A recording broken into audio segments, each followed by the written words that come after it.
Good afternoon, this is Mrs. Fry, and today we are going to start learning about polynomials. Now previously we were learning about quadratics, and quadratics was basically any equation that has a variable x squared. Now a polynomial can also include a variable with an x squared, but it could really include any variable to any power. Okay, so first thing we're going to look at is how to classify the polynomials based upon how many terms that they have. So there's a couple different classifications of terms of polynomials.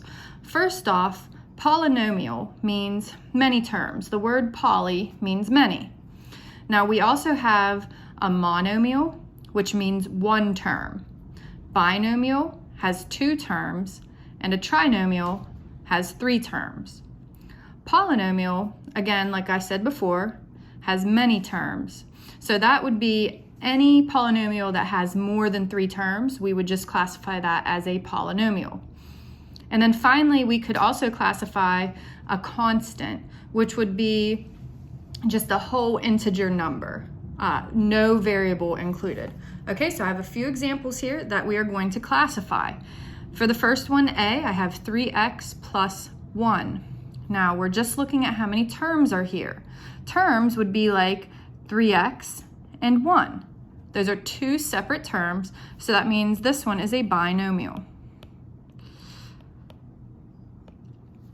For the next one, I have 6x squared plus x plus 13.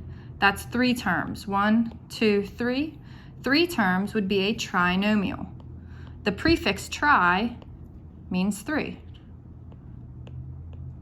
Just like with the binomial, the prefix bi means 2.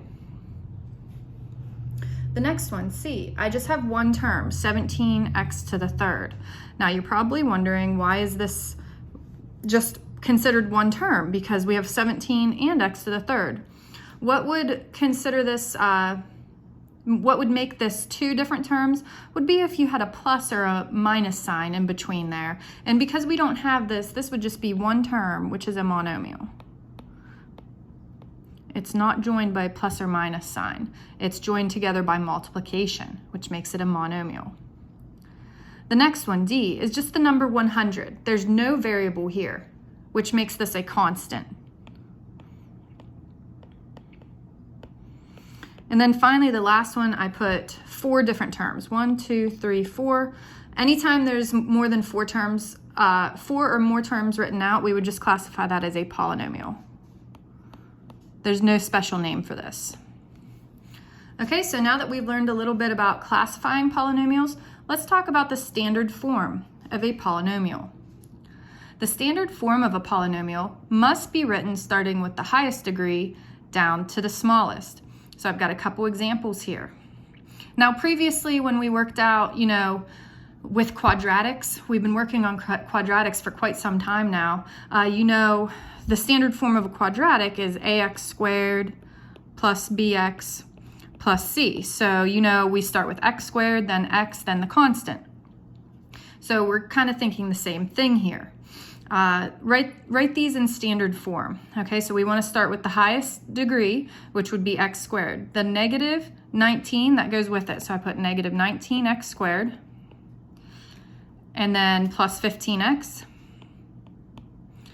Then plus 18. That's how you would write that equation, that expression in standard form.